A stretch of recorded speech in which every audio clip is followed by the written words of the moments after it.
हरे कृष्णा कृष्णा कृष्णा हरे हरे, हरे राम राम राम हरे हरे, हरे कृष्णा कृष्णा कृष्णा हरे हरे, हरे राम राम राम हरे हरे, हरे कृष्णा कृष्णा कृष्णा हरे हरे, हरे राम राम राम हरे हरे। हरे कृष्णा। आज के श्रीमद् भागवत गीता के इस क्लास में आप सभी को स्वागत है, जहाँ पे आज हम भागवत गीता के द्वितीय अध्याय के 54 नंबर श्लोक से शुरुआत करने वाले हैं, जहाँ पे परम ब्रह्म भगवान अर्जुन को उपदेश के माध्यम से समझा रहे हैं कि जो स्थितप्रज्ञ व्यक्ति हैं उनका क्या लक्षण है। अर्थात स्थितप्रज्ञ किसको बताया गया है?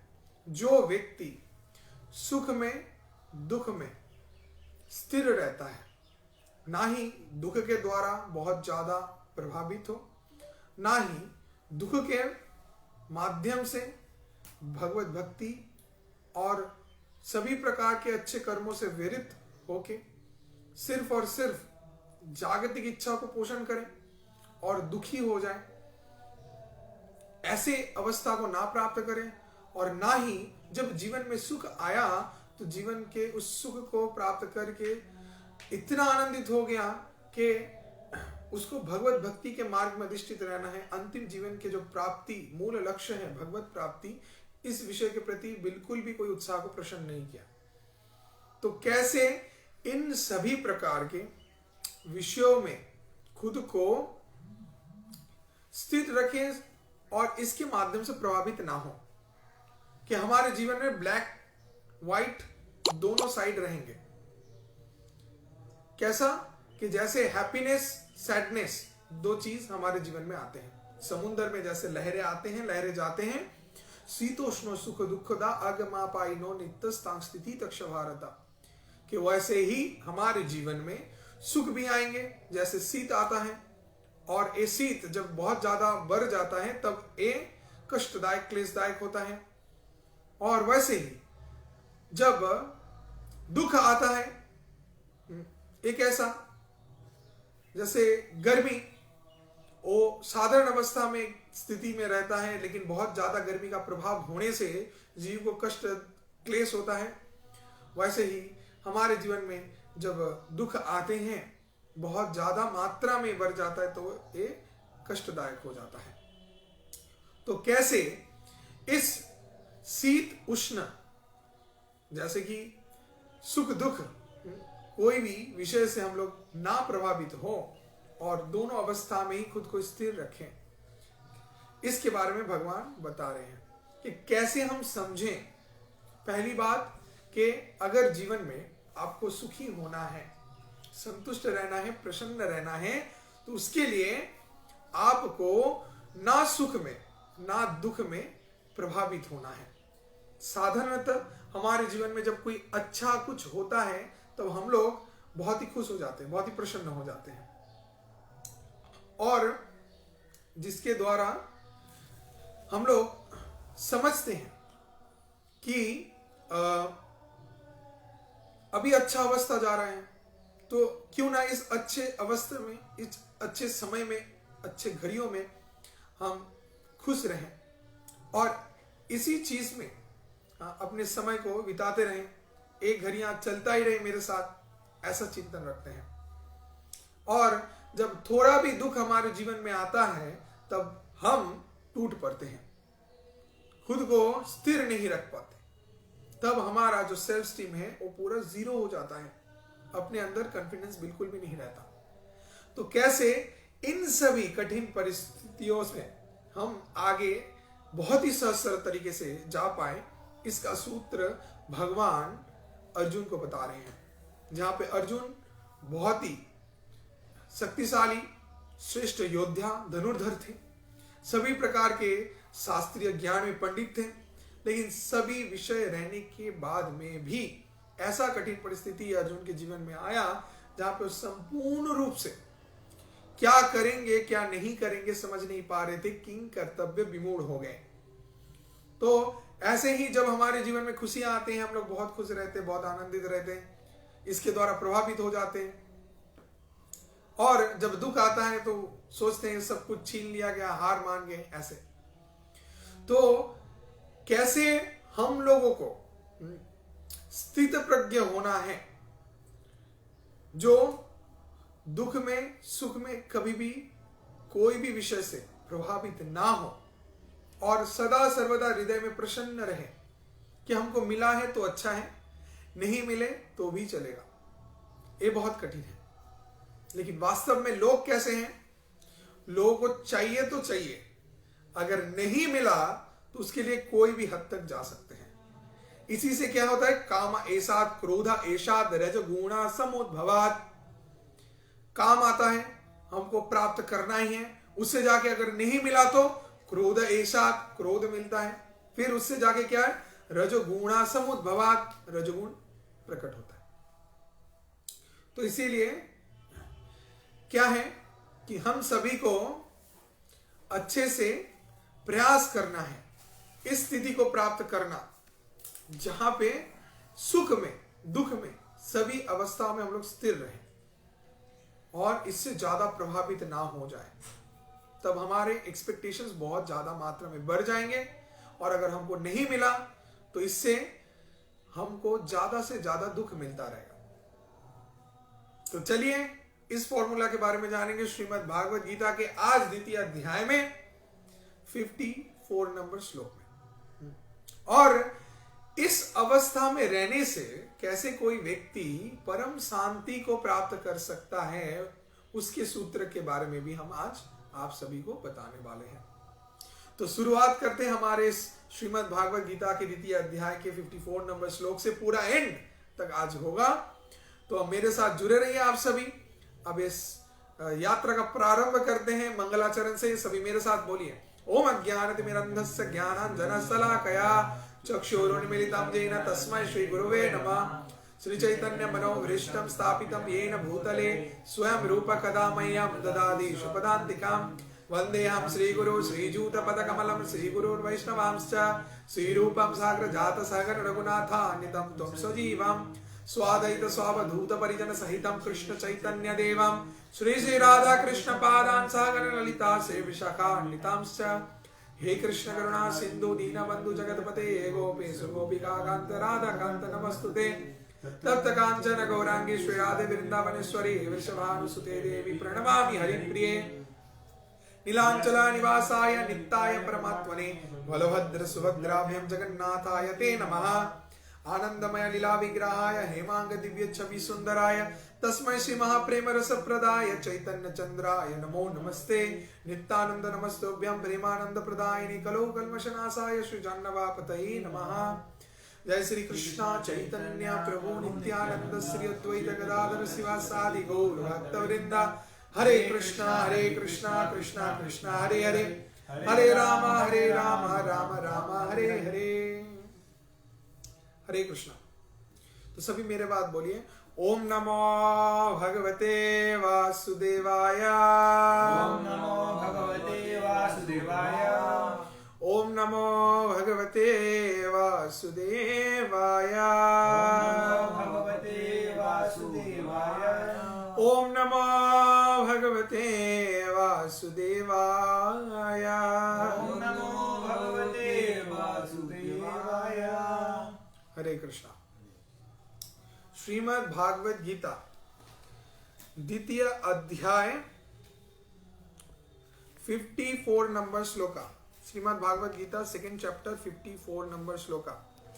अब श्रीमद् भागवत गीता के द्वितीय अध्याय में 54 नंबर से 58 नंबर श्लोक में स्थित प्रज्ञ व्यक्ति के लक्षण के बारे में बताया गया है कि क्या क्या लक्षण हम लोग देख सकते हैं। अभी देखिए 54 नंबर श्लोक में, अर्जुन उवाच स्थित प्रज्ञस्य का भाषा समाधिस्य केशवा स्थितधि किं प्रभासेत किमासीत व्रजेत क्रिम।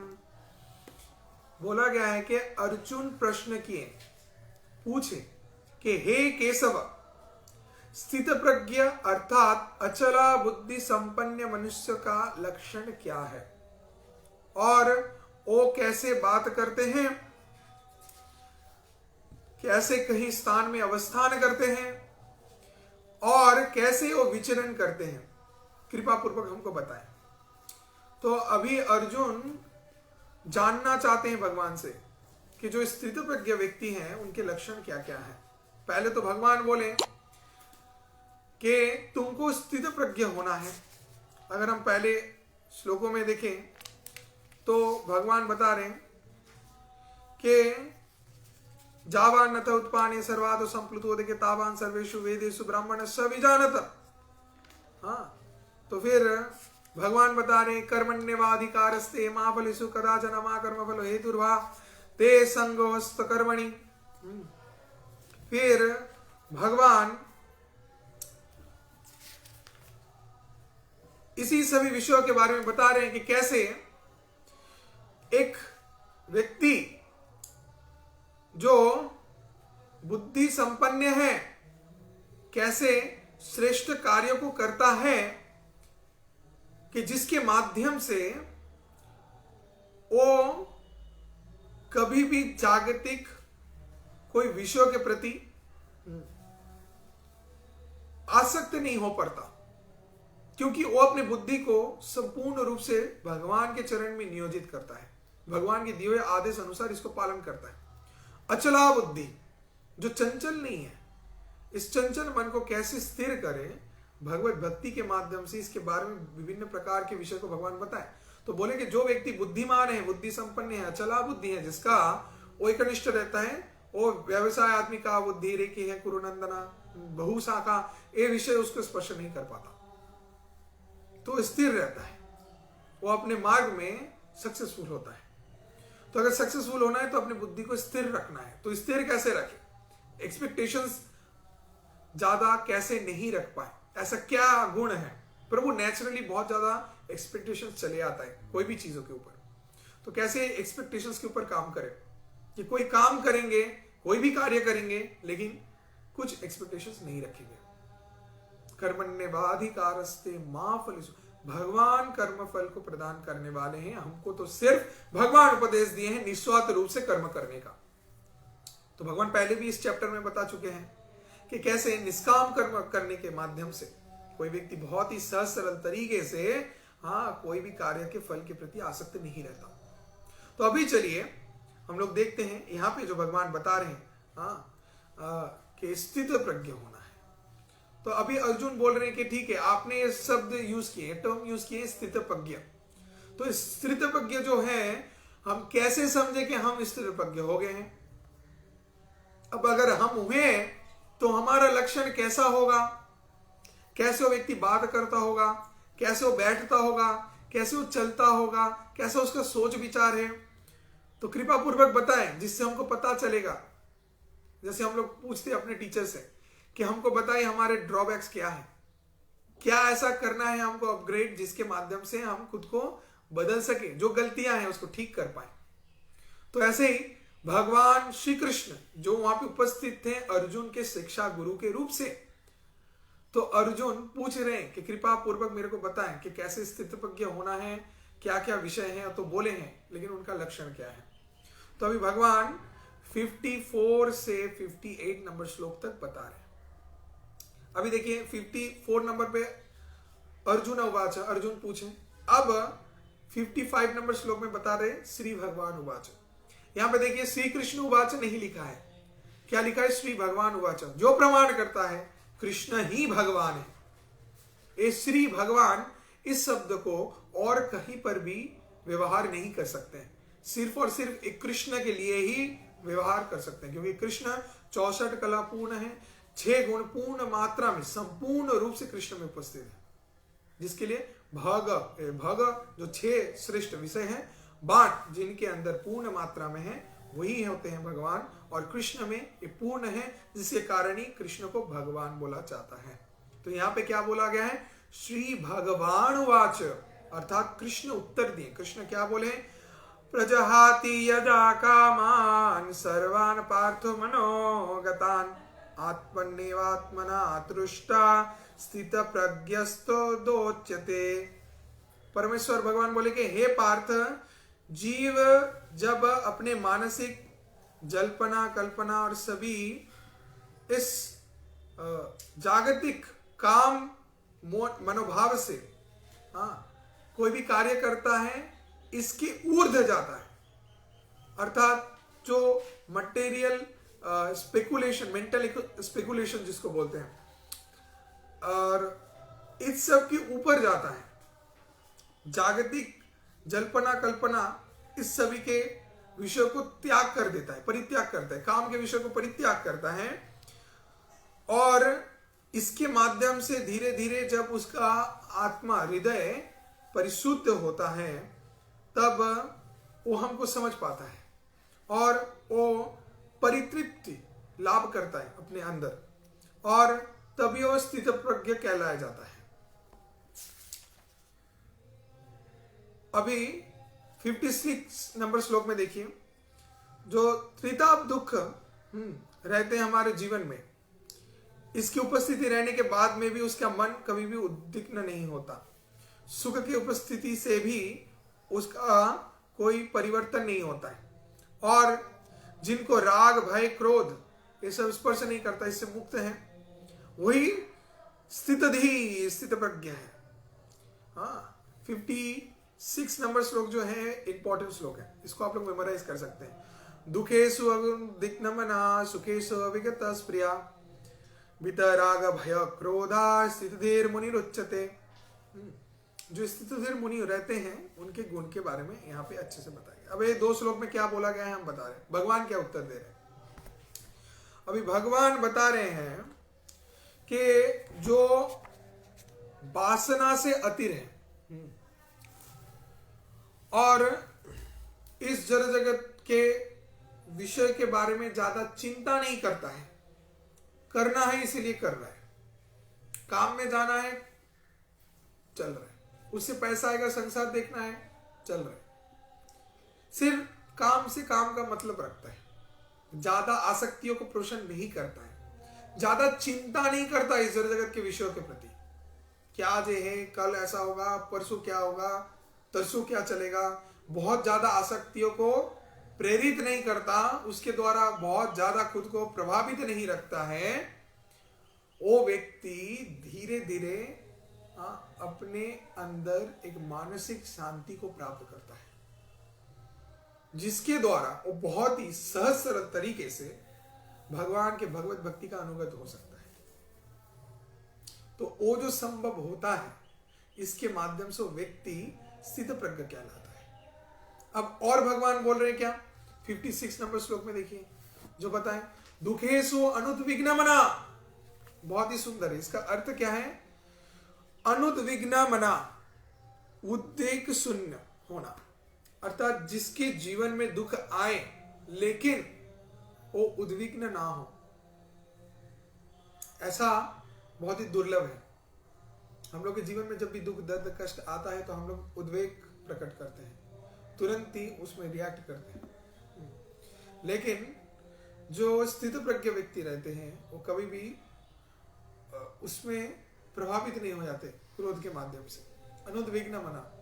और सुखेषु विगत स्प्रिया, तो विगत स्प्रिया अर्थात प्रिया शून्य, कि सुख मिला है तो सुख में इतना सुखी हो गए, इतना खुश हो गए, इतना प्रसन्न हो गए कि सब भूल के रह गए। जब इंसान को अपने जीवन में चाहे हुए सभी अच्छे अच्छे चीज मिलते हैं इस जड़ जगत में, तब वो बहुत लोगों को खो देता है, उसके अंदर इतना ज्यादा मिथ्या अहंकार आता है तो समझ नहीं पाता क्या श्रेष्ठ कार्य है जो उसको करना चाहिए। उसको लगता है कि वही सर्वोत्तम है, सबसे श्रेष्ठ है। मिथ्या अहंकार के वशीभूत होके वो एक से बढ़ के एक अधम कार्य को करने से नहीं डरता है, जिसके कारण इस जगत में समाज में हम लोग इतनी ज्यादा मात्रा में पाप दुराचार को देख रहे हैं। लोग क्राइम करने से नहीं डरते क्योंकि उनके अंदर बहुत ज्यादा मिथ्या अहंकार है, और वो जो मिथ्या अहंकार उनको परिचालित कर रहे हैं, यही उनके जीवन का सबसे बड़ा दुख का कारण है, जो उनको अंतिम में नरक यंत्रणा भोग करवाएगा। तो कैसे हमको कार्य करना है, सुख में बहुत सुखी नहीं हो जाना है, इतना सुखी हो गया, इतना आनंदित हो गया, मतलब उसको ही ग्रांटेड मान लेते हैं और उसी को लेके बैठे रहते हैं कि हर समय ऐसा रहेगा। और जब वो सुख क्षणस्थायी है, इस जड़ जगत में सभी सुखों को कैसा बोला गया, क्षणिक सुख, क्षणस्थायी, कुछ समय के लिए, फिर तुरंत वो सुख चला जाएगा। जैसे धुआं को कोई मुट्ठी में भरता है तो लगता है कि बहुत धुआं है, जब हाथ खोलता है तो शून्य, कुछ नहीं रहता। तो ऐसे इस जड़ जगत के सुख को वर्णन किया गया कि इस जड़ जगत के सुख भी कैसा है, क्षणस्थायी सुख। तो टेम्पररी हैप्पीनेस के पीछे लोग जो दौड़ रहे हैं, ये उनको उस कुछ क्षण के लिए तो सुखी कर सकता है, लेकिन उसके बाद फिर से दुख आएगा। लेकिन जो व्यक्ति सिर्फ सुख में बहुत ज्यादा सुखी हो जाता है, एकदम उसी को लेके सपने देखते रहता है, तो सुख जब उससे छीन लिया जाता है तब उसको कैसा होता है, और भी क्रोधित हो जाता है, स्प्रिया उसके अंदर चला। देखिए यहाँ पे क्या बताया गया है, सुखेसु विगत स्प्रिया। अगर उस व्यक्ति को बहुत सुख भी आए जीवन में, उसके द्वारा वो प्रभावित नहीं होगा, बहुत ज्यादा दुख भी आए उसमें भी अनुद्विग्न, मतलब एकदम शोकग्रस्त हो गए, खाना भूल गए, सोना भूल गए, दुखी दुखी दुखी, ऐसा नहीं, वो अपने कार्य को करते रहेंगे, रिस्पॉन्सिबिलिटीज करते रहेंगे, अर्थात भगवत भक्ति को कभी भी नहीं छोड़ेंगे। ये भक्तों का लक्षण है। भक्त लोग स्थित प्रज्ञ होंगे, जीवन में दुख दर्द कष्ट आए और भगवान को और भी जकड़ के पकड़ के रखेंगे, कभी भूल के नहीं जाएंगे। और जो लोग बेईमान होते हैं, सार्थक पर होते हैं, स्वार्थ सिद्धि के लिए भगवत भक्ति करते हैं, तो कुछ अवस्था तक भगवान का भक्ति करते हैं और जब जीवन में दुख आए तो भगवान को भूल के चले जाते हैं। तो दुखेसु अनुद्विग्न मना सुखेसु विगत स्पृहा वितराग भय क्रोधा। अब स्थितप्रज्ञ व्यक्ति का और एक लक्षण है, क्या है? पहला लक्षण तो दो हम बता दिए कि जो दुख में कभी भी उद्विग्न नहीं होता और सुख में विगत स्पृहा नहीं होता, ये पहला दो लक्षण। उसके बाद लक्षण क्या है? वितराग भय क्रोधा। इसका अर्थ होता है कि जिनको राग भय क्रोध, ये तीन चीज जिनके ऊपर काम नहीं करते, अर्थात जो राग भय और क्रोध से मुक्त है। अब प्रभु जी ये तो असंभव है, इस दुनिया में तो ऐसा कोई भी व्यक्ति नहीं है जिसके अंदर राग नहीं है और क्रोध नहीं है और भय नहीं है, ऐसा तो कोई भी व्यक्ति नहीं देखे, सभी के अंदर है। हाँ ये तो सही है, सभी के अंदर है, लेकिन जो स्थित प्रज्ञ व्यक्ति होते हैं वो कभी भी इसके द्वारा प्रभावित नहीं होते। एक गुण है, जो भी मनुष्य रहेगा, मनुष्य के अंदर ये चीज इनबिल्ट चले आते हैं, लेकिन इसके द्वारा प्रभावित नहीं होना, देयर इज अ स्मार्टनेस। आपको क्रोध आएगा लेकिन आप उस क्रोध के वशीभूत नहीं होंगे, उसके द्वारा प्रभावित नहीं होंगे, तब होगा एक अन्यतम श्रेष्ठ गुण। आपको राग आएगा, एंगर, तो आपको राग आएगा किसी के ऊपर, फिर भी आप राग को पोषण नहीं करेंगे, और अगर राग को पोषण करते हैं तो उस व्यक्ति के मंगल को करने के लिए करेंगे, जिससे उसका मंगल साधन होगा, तब वो आपका राग दिखाना भी सही रहेगा। अब हम बताते हैं उदाहरण, जिससे ये स्पष्ट हो जाएगा कि विषय क्या कृष्ण बोलना चाह रहे हैं। इस दुनिया में, इस जगत में कोई भी ऐसा व्यक्ति नहीं जिसका क्रोध नहीं है, लेकिन सभी के अंदर है। अब इसको सही ढंग से कैसे काम में लगाए? जैसे एक मां अपने संतान को डांटती है, अगर मां क्रोध नहीं दिखाए तो संतान बिगड़ जाएगा। संतान खाना नहीं चाह रहा है, एक छोटा बच्चा बदमाशी कर रहा है, भाग रहा है, अब मां पकड़ के डांट के चिल्ला के उसको मार के जोर करके खिलाती है। अब मां जो डांट रही है उससे बच्चा रो रहा है, मां जो मार रही है उससे बच्चा रो रहा है, चिल्ला रहा है। तो ये जो डांटना हुआ, ये जो मारना हुआ, ये हुआ सही, क्योंकि इससे उसी का भला होगा। और अगर मां ना डांटे, ना उसको कुछ बोले, तो वो खाएगा नहीं, फिर बीमार कौन पड़ेगा? बच्चा ही। गलतियां करेगा, अगर मां नहीं डांटते, बाप नहीं डांटते, तब क्या होगा? बच्चा बिगड़ जाएगा। तो उसके भले के लिए माँ बाप जो क्रोध को दिखा रहे हैं, ये सही है। तो आपको भी देखना है अपने लाइफ में कि आपको क्रोध कहाँ प्रकट करना है, जिसके ऊपर आप कर रहे हैं उससे क्या सही में आपका कुछ भला होगा, क्या उसमें सही में उस व्यक्ति का कुछ भला होगा जिसके ऊपर आप क्रोध दिखा रहे हैं। अगर आपका अधिकार है तभी आप क्रोध दिखा सकते हैं, अगर आपका अधिकार नहीं है तब आप नहीं दिखा सकते। तब अगर आप दिखा रहे हैं तो उससे विपरीत, every action has equal and opposite reaction, तो ऐसे ऑपोजिट रिएक्शन भी आपको मिलेंगे। आप क्रोध दिखाएंगे आपको भी थप्पड़ मिल जाएगा, आप मारेंगे फिर आपको और एक रिएक्शन मिलेगा, तो ऐसे करके चलता रहेगा, ये और भी बढ़ेगा, आपकी समस्या का कारण बनेगा। तो आपको जज करना है यहाँ पे। तो जो स्थित प्रज्ञ व्यक्ति होते हैं तो वो सोच समझ के इस कार्य को करते हैं। तो राग, क्रोध, भय भी नहीं रहता। तो कैसे किसी को भय नहीं रहता है? प्रभु इस दुनिया में तो सभी डरते हैं, सभी को भय रहता है। अरे जो स्थित प्रज्ञ व्यक्ति रहेंगे वो स्थिर रहेंगे, जिनके पास लाभ, नुकसान, सुख, दुख ये सभी चीज समान है, तो उसके लिए भय किस बात का? उसके लिए तो कोई भी चीज का डर नहीं रहेगा। कौन हम लोग इस दुनिया में हैं जो नहीं चाहते हैं कि निर्डर होकर रहें? सभी चाहते हैं, लेकिन सभी का कुछ ना कुछ डर रहता है। ये डर रहता है क्यों? क्योंकि हम लोग सुख में बहुत सुखी हो जाते हैं, सब भूल जाते हैं। दुख जब आता है इतना उद्वेग आ जाता है, इतना वितृष्णा हो जाता है, इतना कष्ट होता है कि हम लोग सब कुछ छोड़ देते हैं, डाउन हो जाते हैं एकदम।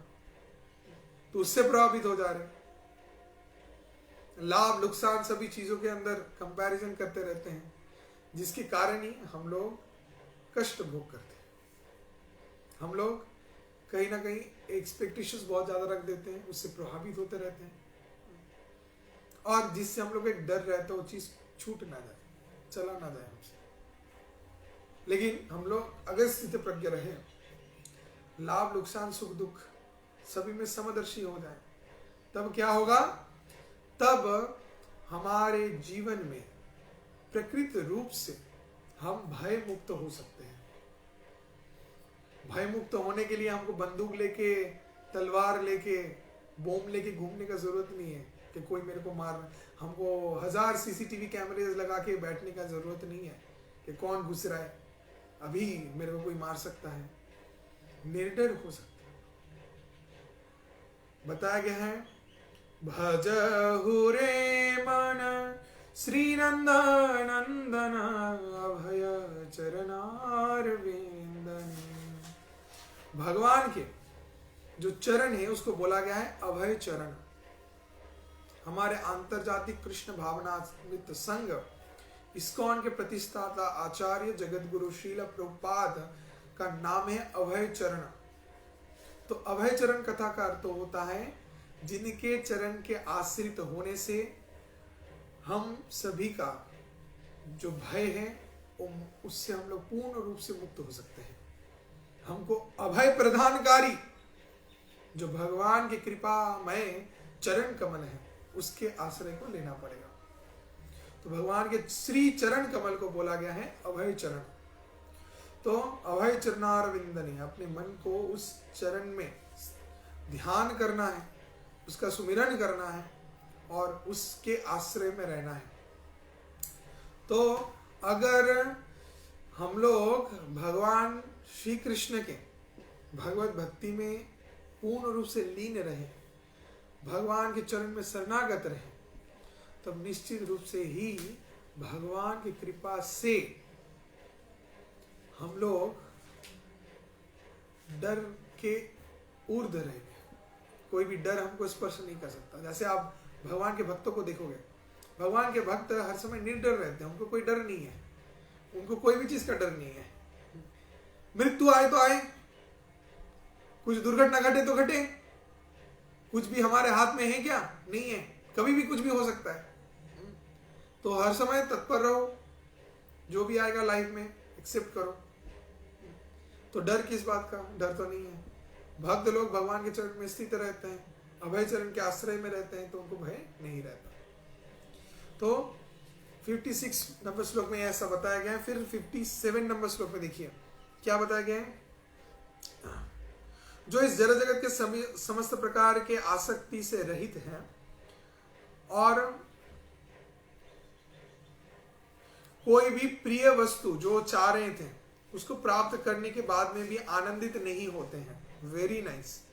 और कोई भी अप्रिय विषय उपस्थित होने से देश नहीं करते हैं, वही पूर्ण ज्ञान में प्रतिष्ठित हुए हैं।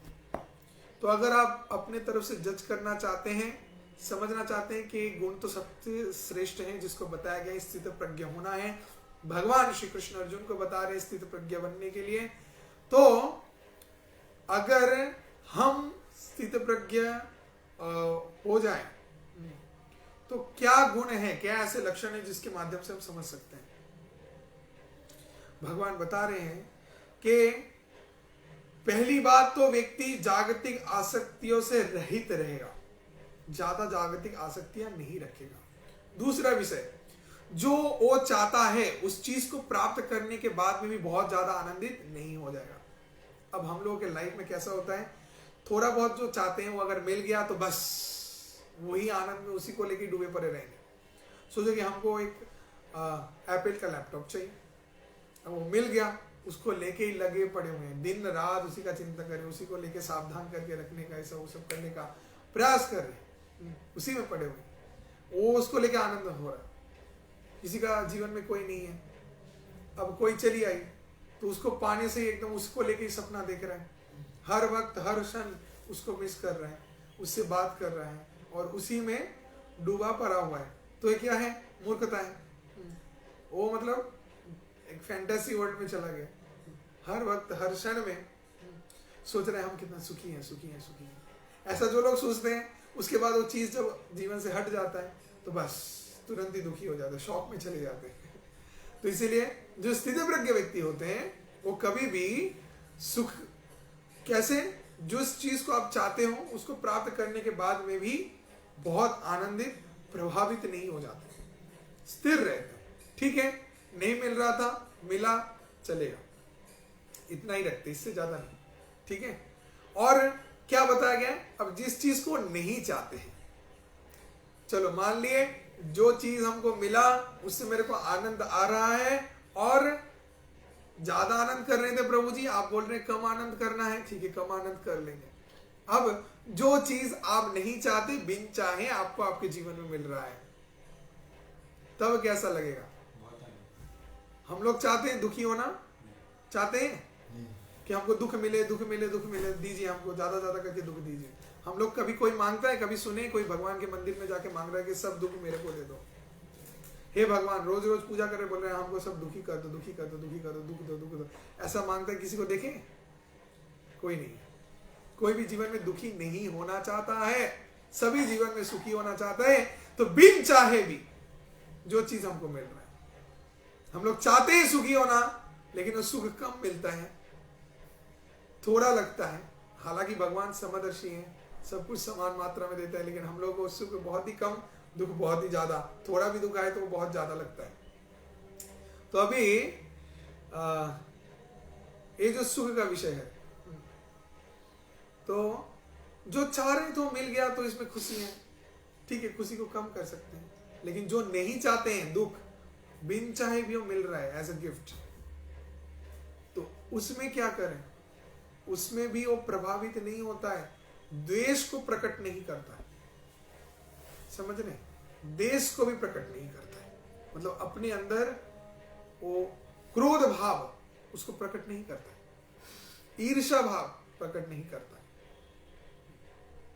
बिन चाहे कि सोचो आप चाहे नहीं, लेकिन कोई आपको अपमानित किया, बहुत ही तुच्छ किया, छोटा किया, तो इससे उस व्यक्ति के प्रति हमको द्वेष नहीं करना चाहिए, हमको प्रभावित नहीं होना चाहिए। अगर हम नहीं होते तब हम स्थित प्रज्ञ हैं। तो एक गुण है जिसको यहाँ पे बताया गया है। तो तब भगवान बोल रहे हैं कि वो व्यक्ति पूर्ण ज्ञान में प्रतिष्ठित है। जो व्यक्ति पूर्ण ज्ञान को जान चुका है वो कभी भी अपने चाहे विषय को प्राप्त करने के बाद उसके द्वारा प्रभावित होकर बहुत खुश नहीं हो जाएगा, और बिन चाहे उसको एज अ गिफ्ट अगर दुख भी मिले तो उसके द्वारा भी वो प्रभावित नहीं होगा। अब चलिए 58 नंबर श्लोक में जाइए। देखिए यहाँ पे क्या बताया गया है कि यदा संहरते चायं कुर्मोहं यज्ञनिवास सर्वशा इंद्रिया इंद्रियार्थेभ्योस्तस्य प्रज्ञा प्रतिष्ठिता। बताया गया है कि जैसे कूर्म अपने अंग समूह को कठिन बहिरावरण के अंदर संकुचित कर लेता है, वैसे ही जो व्यक्ति अपने इंद्रियों के विषय को प्रत्याहार करके अपने अंदर करता है वो चिन्मय ज्ञान में प्रतिष्ठित है। इसको बहुत अच्छे से समझिए। अब भगवान श्री कृष्ण बहुत अच्छा एक उदाहरण देके सभी को समझा रहे हैं। कैसा कि जैसे एक कछुआ होता है, कछुआ जब भी अपने सामने कुछ विपद को देखता है तुरंत ही अपने इंद्रियों को उसके शरीर के ऊपर जो कठिन आवरण है उसके अंदर घुसा लेता है, जिसके माध्यम से वो सचेतन हो जाता है कि अभी विपदा है, विपदा से हमको बचना है, तो अपने इंद्रियों को अंदर कर लेता है।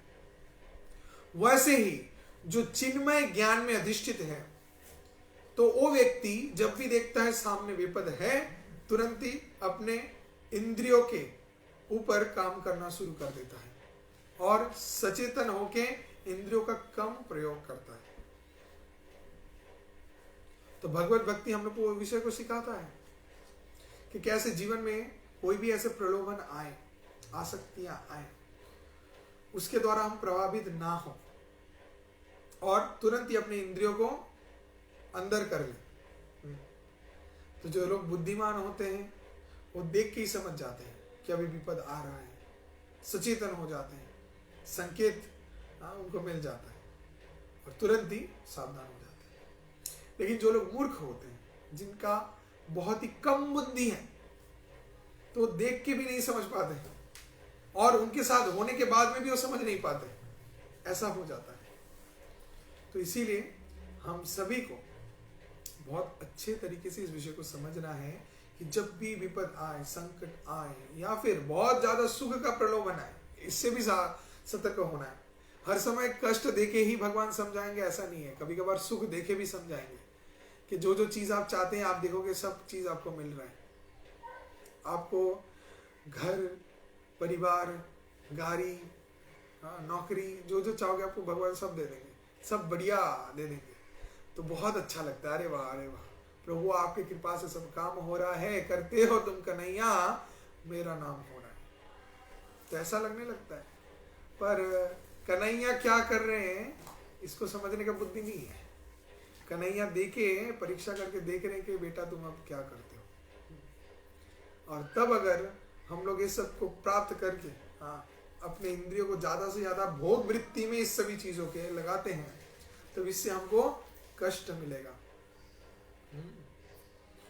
जब ऐसा ज्यादा सुख आ रहा है तो हम लोग को सावधान हो जाना है, मतलब ही विपद भी आएगा, तो तब हम क्या करेंगे। तो स्थित प्रज्ञ व्यक्ति कभी भी इन सभी चीजों से प्रभावित नहीं होता है। कछुओं के समान देखता है जब विपद है तुरंत ही अपने इंद्रियों को अंदर कर लेता है। 59 नंबर श्लोक में चले जाएं। 59 नंबर श्लोक में बताया गया कि विषया विनिवर्तन्ते निराहारस्य देहिनाम रसवज्रसोपस्य परांग दृष्टा निवर्तते। ये भी इंपॉर्टेंट श्लोक है, इसको भी आप लोग मेमोराइज कर सकते हैं। यहाँ पे क्या बोला गया है कि देह विशिष्ट जीव इंद्रिय सुख भोग से निवृत्त हो सकता है, लेकिन फिर भी वो इंद्रियों के भोग के पीछे आसक्त रहता है। लेकिन उन्नत उच्चतर स्वाद को आस्वादन करने के माध्यम से विषयों के प्रति जो तृष्णा है ये संपूर्ण रूप से निवृत्त हो सकता है।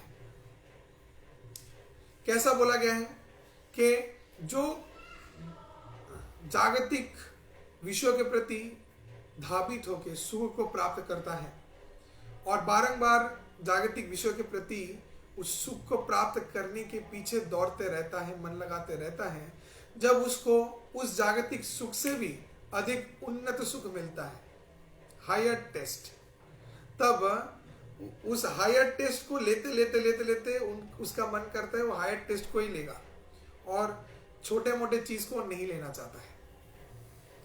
अब इसको हम सभी को समझना है। अगर कोई सोचो बासी पांता खाता है, उसका मन उस बासी सड़ा गला चीजों में ही पड़ा हुआ है, लेकिन उसको जब बिरयानी अच्छा खासा चीज खिलाया जाए और तब उसका मन करेगा ज्यादा से ज्यादा बिरयानी अच्छा खासा कुछ खाने का, तब मन नहीं करेगा उसको तुच्छ सड़ा गला हुआ खराब खाना खाने का, क्योंकि उसका टेस्ट हायर चीज में लग गया है। तो कृष्ण भक्ति को जगत गुरु श्रीला प्रभुपाद बता रहे हैं द हायर टेस्ट। तो हायर टेस्ट भगवत भक्ति का जो स्वाद है वो सबसे उच्च स्तर का है। तो उसको जो प्राप्त कर लेता है उसके बाद उसके पास इस जड़ जगत के तुच्छ स्वाद एकदम बुरा लगता है, उसको मन ही नहीं करेगा इस जड़ जगत के कोई तुच्छ विषय के प्रति आसक्त होके उससे सुख को प्राप्त करना, क्योंकि उसका स्वाद टेस्ट तो भगवान के भगवत भक्ति में लग चुका है, जिसके कारण भगवान के जितने भी श्रेष्ठोत्तम भक्त थे उन्होंने निदर्शन को दिखा के गए हैं कि कैसे इस जड़ जगत में भी रह के हम भगवत भक्ति के स्वाद को आस्वादन करके परम आनंद को उपलब्ध कर सकते हैं और उसी में ही डूबे पड़े रह सकते हैं। श्रीमान चैतन्य महाप्रभु के अपने सभी निजी पार्षदों के सहित इतने अंतरंग लीला को प्रकट किए जिसमें सदा सर्वदा भक्तगण मग्न रहते थे। महाप्रभु 72 घंटे उच्च स्वर में अखंड हरिनाम संकीर्तन करते थे, नृत्य करते थे, उद्यम नृत्य। महाप्रभु का नृत्य ऐसा बोला गया है कि महाप्रभु का चरण जमीन में नहीं गिरता था, ऐसे महाप्रभु नृत्य करते थे। और भक्त वर्ग भी सदा सर्वदा इतना तन्मय रहते थे उस हरिनाम कीर्तन में कि वो सब महाप्रभु को दर्शन करके स्वाद आस्वादन करते थे हरिनाम में। तो हरिनाम नृत्य कीर्तन गुण महिमा में इतना तन्मय रहते थे कि उसको स्वाद को आस्वादन करते करते उनका पेट भर जाता था। तो किसी को याद ही नहीं रहता था, ध्यान ही नहीं रहता था कि कब को खाना है, कब को सोना है, कब को अपने घर के 10 काम को भी करना है, क्योंकि वो पूर्ण तृप्त रहते थे। तो जो व्यक्ति तृप्त होता है, जिसका पेट भरा हुआ है, उसको आप एक क्या 100 खाना दोगे फिर भी वो नहीं खाना चाहेगा। वो बोलेगा नहीं नहीं हमको नहीं चाहिए। क्यों? क्योंकि उसका इंद्रियों को नियंत्रित कर पा रहा है। कैसे? क्योंकि इंद्रियां ऑलरेडी पूर्ण हो चुके हैं। अगर आपका पेट पहले से भरा हुआ है तो आप अपने इंद्रियों को नियंत्रित कर सकते हैं। कैसे? जागतिक जितना भी बढ़िया से बढ़िया आपका प्रिय खाना आपको दिया जाए ना क्यों, परोसा जाए ना क्यों, आपका मन नहीं करेगा खाने का। आप बोलोगे, आप बहुत ही इजीली बोल सकते कि नहीं मेरे को ये नहीं चाहिए। जैसे इस जो विषय के बारे में बताएंगे, विषयाविनिवर्तन्ते निराहारस्य देहिनाम, एक सुअर का तृप्ति होता है विष्ठा खाके, उसको स्वाद लगता है विष्ठा में। उसको अगर आप बिरयानी खिलाओगे, 56 भोग दोगे, वो क्या बोलेगा? मेरे को नहीं चाहिए, हटाओ। तो सुअर के लिए कितना सहज हो जा रहा है, कितना सहज हो जा रहा है कि ये सब जो लालायित करने लायक चीज है उसमें वो लालायित नहीं हो रहा है, वो आराम से छोड़ दे रहा है। क्यों? क्योंकि उसका स्वाद है विष्ठा में, निकृष्ट स्टूल में, उसको आनंद मिलता है। तो ऐसे ही इस जड़ जगत के जीव जो सबसे अधम पतित है, पापी दुराचारी है, उनको स्वाद आता है जागतिक इस शराब को पान करके, अवैध यौन संग करके, असत संग करके, पाप करके, लोगों का निंदा करके, हत्या करके, समाज में 10 दुराचार करके। उनको अगर आप भगवत भक्ति के हायर टेस्ट को दोगे, वो आएंगे नहीं। उनको उत्साह होगा नहीं। वो भगवत प्रसाद लेंगे नहीं। लेकिन जिनको इस भगवत भक्ति का स्वाद एक बार लग गया, इसका स्वाद को चख लिया, तो वो और कभी भी पाप, दुराचार और गलत काम नहीं कर सकता। एक सर्वोत्तम श्रेष्ठ विषय है।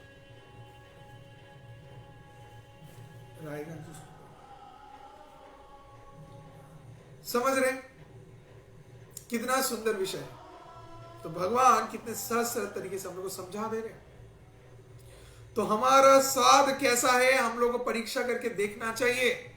हमारा स्वाद मांस मांस पशु हत्या पक्षी हत्या करके उसका खून पीना है, या भगवान को शुद्ध फल मूल दूध पनीर श्रेष्ठोत्तम विषय को भोग लगा के उसका महाप्रसाद ग्रहण करना है। हमको परीक्षा करना है।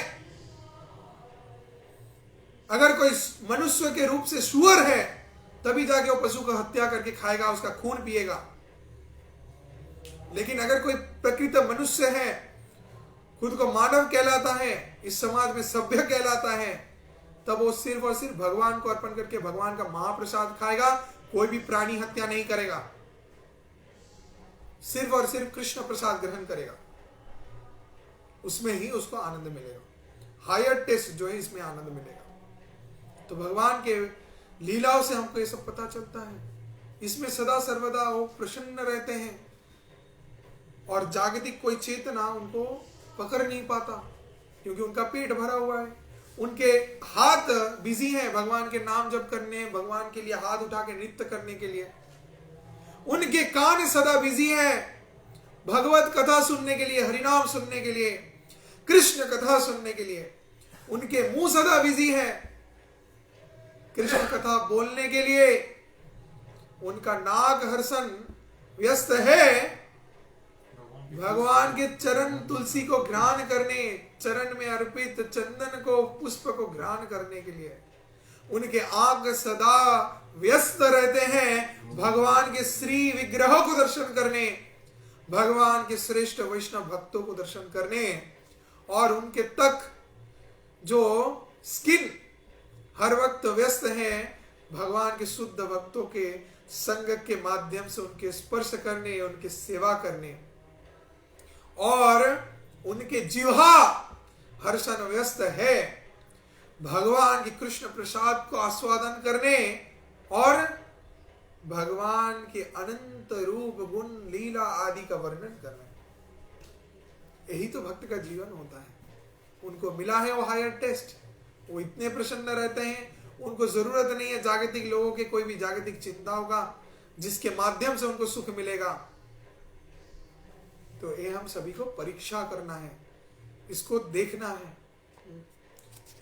फिर 60 नंबर श्लोक में चले जाए।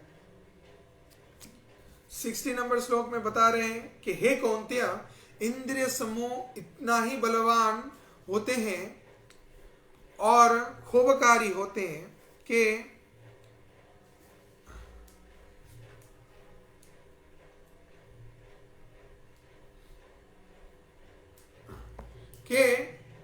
कोई भी विवेक बुद्धि संपन्न अगर व्यक्ति भी है उसको भी बहुत अनायास सहज तरीके से आकर्षित कर सकता है।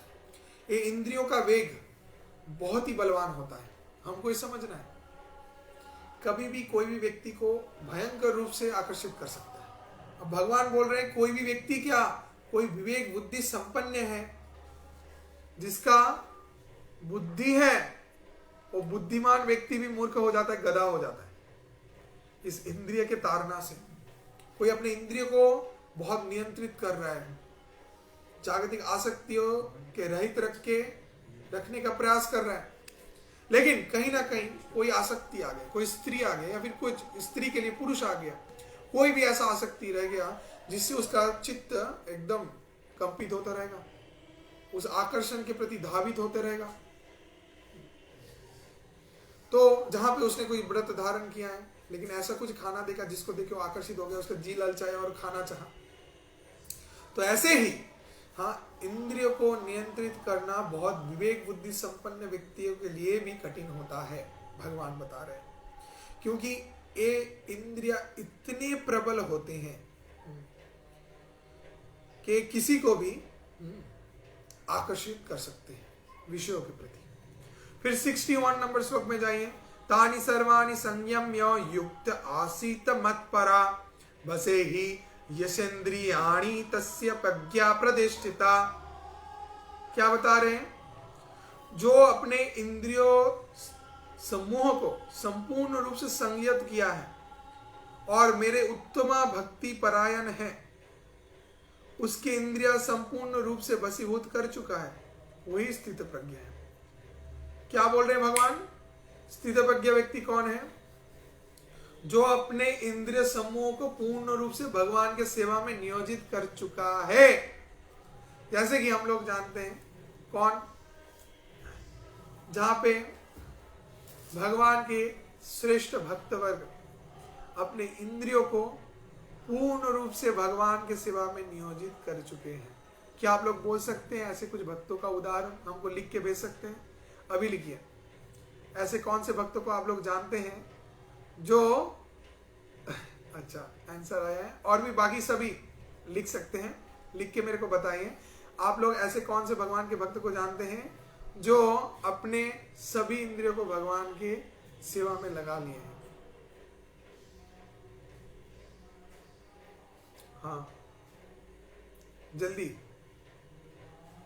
कौन कौन भगवान के ऐसे भक्त हैं जो अपने इंद्रियों को पूर्ण रूप से भगवान के सेवा में लगाए हैं? एग्जाम्पल्स।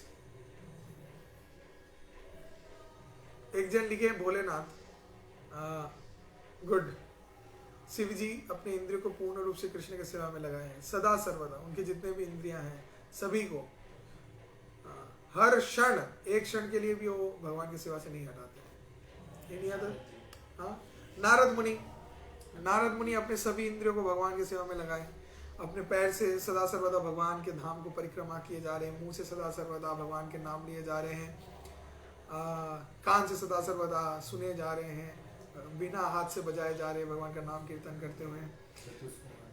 ऐसे हरिदास ठाकुर एक जन लिखे, वेरी गुड। हाँ, हरिदास ठाकुर इस कलयुग में हरिदास ठाकुर के हैं। हरिदास ठाकुर पूरा दिन 3 लाख नाम जप करते थे। हरि बोल, हरिदास ठाकुर की। तो हरिदास महाशय कांदिया कांदिया कौय, हरिदास ठाकुर रोते रोते भगवान के 3 लाख नाम जप करते थे और सिर्फ चावल को पानी में भिगो के रखते थे और वही चावल पी उसको ग्रहण कर लेते थे। उनके पास समय नहीं रहता था कि चावल को उगाल के उसका राइस बना के खाए, उसको पका के, हाँ उसका भात बना के, अन्न बना के खाए, ऐसे थे। हाँ, प्रतिदिन हरिदास ठाकुर 3 लाख नाम जप करते थे और नाम जप में इतना ज्यादा व्यस्त रहते थे कि उनको खाने के लिए चावल बनाने का समय नहीं था, तो सूखे चावल को पानी में सिर्फ भिगो के रखते थे और जब उनका नाम जब खत्म होता था उसी के बाद वो सूखा चावल जो पानी में भिगाया हुआ था उसी को खा लेते थे। उसको उगाल के अन्न भी नहीं बनाते थे। सोचिए क्या स्तर है उनका। और ऐसा भी माना जाता है कि कोई ज्यादा जब जप करता है भगवान के दिव्य नाम का तो उसके सभी इंद्रिया भगवान की सेवा में नियुक्त हो रहे हैं, तो स्थान तत्क्षणात वृंदावन धाम में प्रकट हो जाता है। तो इसीलिए हम लोग को अपने सभी इंद्रियों को ज्यादा से ज्यादा भगवान की सेवा में लगाना चाहिए। ओके, और आया है Hanuman ji. Okay, very good example. Hanuman ji अपने सभी इंद्रियों को भगवान राम जी के सेवा में लगाए थे। श्रीला प्रभुपाद भी बहुत अच्छा एग्जांपल है, वेरी गुड। हाँ, श्रीला प्रभुपाद भी है। ओके, और लिखा है प्रहलाद महाराज। हाँ, वेरी गुड, प्रहलाद महाराज भी है। हाँ, प्रहलाद महाराज भी अपने इंद्रियों को लगाए थे। एक जन राजा थे जो अपने सभी इंद्रियों को लगाए थे भगवान की सेवा में, अम्बरीश महाराज। वेरी नाइस, अम्बरीश महाराज। वो अपने मुंह को भगवान के गुण महिमा गाने के लिए लगाए थे सेवा में। अपने नाग को भगवान के चरण में अर्पित तुलसी और पुष्प को घ्राण करने के लिए लगाए थे। कान को कृष्ण कथा सुनने के लिए। कर मंदिर मार्जनादृशौ, अपने हाथों को लगाए थे मंदिर को मार्जन करने, भगवान के विग्रह सेवा करने। अपने चरण को, पादुका को लगाए थे भगवान के धाम को परिक्रमा करने। अपने ऐसे सभी इंद्रियों को, सभी कार्यों को भगवान की सेवा में लगाए थे। तो बताया जाता है ध्रुव महाराज जब तपस्या किए थे तो उस समय अपने इंद्रियों को भगवान की सेवा में लगाए, भगवान का दर्शन हुआ। बहुत कठोर तपस्या की थी ध्रुव महाराज। तो अम्बरीश महाराज ऐसा तपस्या इतने श्रेष्ठ मात्रा में की कि भगवान उनको रक्षा किए थे। बहुत सुंदर एक लीला भी आता है दुर्वासा मुनि के साथ। तो अम्बरीश महाराज, तो ऐसे ही भागवत में एक चीज बताया गया है जो हम बोलने वाले थे कि अगर आप अपने पैर को भगवान के सेवा में नहीं लगाते हैं, आप अपने पैर को भगवान के धाम को परिक्रमा करने में नहीं लगाते हैं, तो आपका पैर खंबे के समान है। किसके समान? खंबे के समान। जो पिलर होता है, पिलर, वो चल पाता है? नहीं। उसका कोई फंक्शन होता है? सिर्फ रहने लायक एक खंबा है, कोई काम का नहीं है। वैसे खंबा बन के रह जाता है एक मनुष्य का पैर। तो आपका पैर और खंबे के अंदर कोई अंतर नहीं रहेगा अगर आप अपने पैर से मंदिर में ना जाए, मंदिर का परिक्रमा ना करें। बोला गया है वो कान जो कृष्ण कथा नहीं सुनता उसका कान सांप का बिल बन जाता है। उसका कान सांप का बिल बन जाता है, तब कान में सांप रहते हैं, सांपों का घर। इसका अर्थ क्या व्यक्त कर रहे हैं कि अगर कृष्ण कथा नहीं सुनेंगे तो इस दुनिया का ऐसे ऐसे कथा को सुनना पड़ेगा कि अंदर में झोल झाल हो जाएगा, सब खत्म हो जाएगा, जल जाएंगे पूरा अंदर से। ऐसे ऐसे लोग बात बोलेंगे, उससे हृदय पूरा जल जाएगा, कष्ट से, वेदना से मर जाएंगे तड़पते तड़पते, जो कि वास्तव इस जीवन में हम लोग देख रहे हैं। हम लोग सुबह से लेके रात तक जितने भी फोन कॉल्स बात करते हैं उसमें क्या होता है? उसमें हम लोगों को सिर्फ दुख दर्द कष्ट मिलता है ज्यादा। कोई थोड़ा मीठा बात कर दिया, बाकी पूरा दिन ही दिन बर्बादी। हम लोग डरते हैं फोन उठाने में कि फोन उठाए तो अभी क्या बोलेगा, अभी पैसा मांगेगा या फिर अभी दो बात सुना देगा। लोग डरते हैं। क्यों डर रहे हैं? क्योंकि कृष्ण कथा नहीं सुन रहे हैं, जागतिक कथा सुन रहे हैं। कृष्ण कथा ही कथा और सब व्यथा। कृष्ण कथा ही कथा होता है जिसको सुन के हृदय में प्रकृत प्रसन्नता आता है, और स्वामी व्यथा। और बाकी जितने भी कथा आप सुनेंगे सब आपको दर्द देगा, ज्यादा से ज्यादा मात्रा में आपको दर्द देगा। तो वो सांप का बिल, अब आप सोचो कि अगर सांप के बिल में आप घुस गए तो क्या होगा? सांप आपको डसेगा, पूरा विषाक्त कर देगा।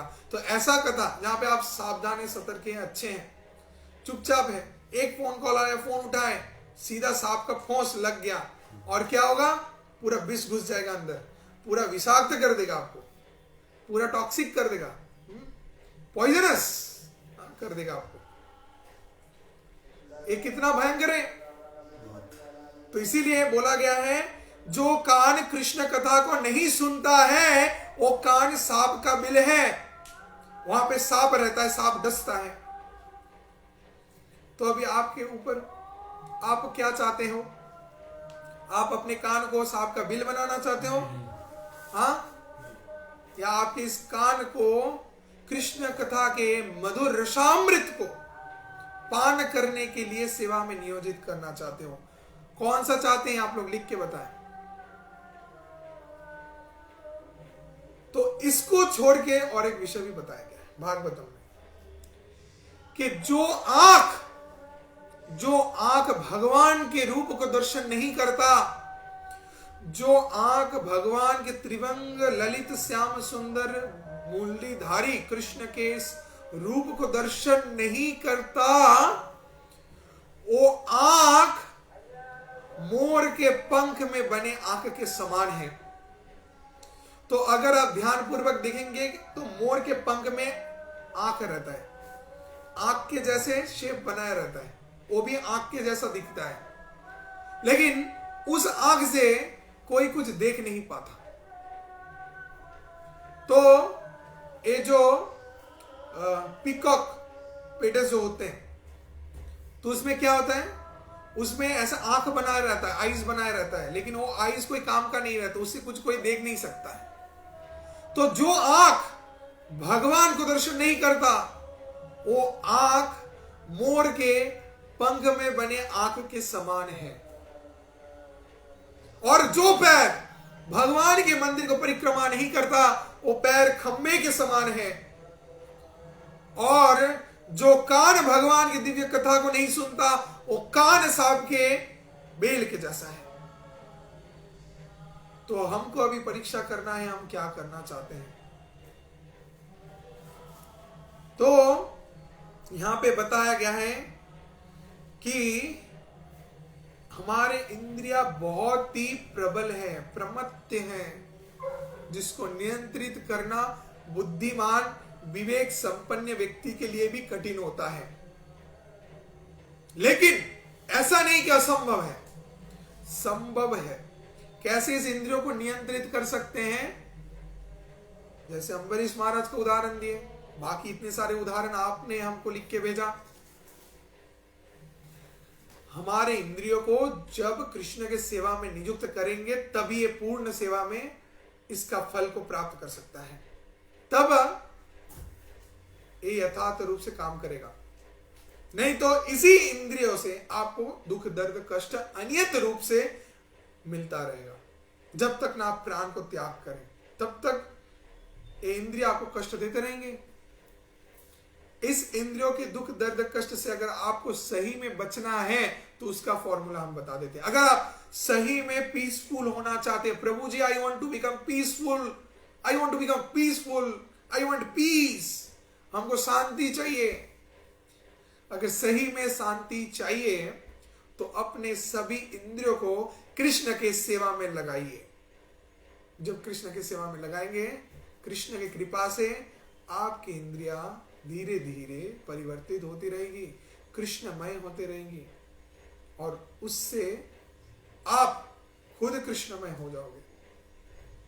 जब आप अपने जीवा को कृष्ण प्रसाद ग्रहण करने में लगाओगे, आपका चेतना बदलेगा। जब कान से कृष्ण कथा सुनने के लिए लगाओगे तब चेतना बदलेगा। ऐसे रोजगार के दिन में हम लोग जो भी कार्य करते हैं, कुछ ना कुछ करके हमको कृष्णमय होके रहना पड़ेगा। ये जितना अच्छे तरीके से जो भक्त करते हैं वही इस जगत में सबसे ज्यादा सुखी रहते हैं, खुश रहते हैं, और उस शांति को प्राप्त कर पाते हैं जिस शांति के पीछे आज पूरा दुनिया दौड़ रहा है। आज थोड़े से शांति के लिए लोग एक एक पार्टी में करोड़ों रुपए उड़ाते हैं, लाख लाख रुपए उड़ाते हैं, जिससे उसको थोड़ा शांति मिले, इंजॉयमेंट मिले, हैप्पीनेस मिले।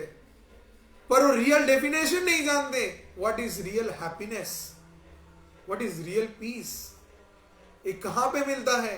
इसको कभी भी आप पैसे से खरीद नहीं सकते। अगर पैसे से खरीदेंगे तो कुछ क्षण तक रहेगा। हमको तो परमानेंट हैप्पीनेस चाहिए, और वो क्या है? भगवान के भगवत भक्ति में है।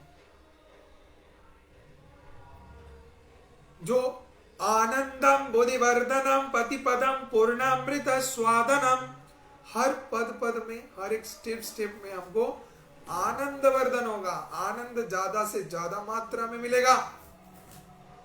पूर्णामृत स्वादनम, पूर्ण अमृत मिलेगा। सर्वात्मा श्रपणम पारम विजयते श्री कृष्ण संकीर्तनम, श्री कृष्ण परम विजय, भगवान के दिव्य नाम का गुण कीर्तन महिमा कीर्तन करने से, श्रवण करने से ये असंभव चीज संभव होगा। फिर देखिए 61 नंबर श्लोक में चले जाइए। तानि सर्वाणि संयम्य युक्त आसीत मत्परा वसे ही यशेन्द्रियाणि तस्य प्रज्ञा प्रतिष्ठिता। बोला गया है जो अपने इंद्रियों को संपूर्ण रूप से मेरे उत्तमा भक्ति परायण इस विषय के अंदर नियोजित करता है। हम लोग ज्यादा अपने इंद्रियों को नियोजित करेंगे भगवान की सेवा में, तब हम लोग स्थित प्रज्ञ हो सकते हैं। कैसे हम लोग स्थित प्रज्ञ होंगे उसके बारे में बता दिया है। हमारे इंद्रियों को भगवान की सेवा में नियोजित करने के माध्यम से हम लोग स्थित प्रज्ञ हो सकते हैं। तब हम सुख में भी दुखेशु अनुद्विग्न मना सुखेशु विगतः स्पृहा, वो चीज रहेगा। तब सुख में भी बहुत ज्यादा प्रभावित नहीं हो जाएंगे, दुख में भी बहुत ज्यादा प्रभावित नहीं होंगे।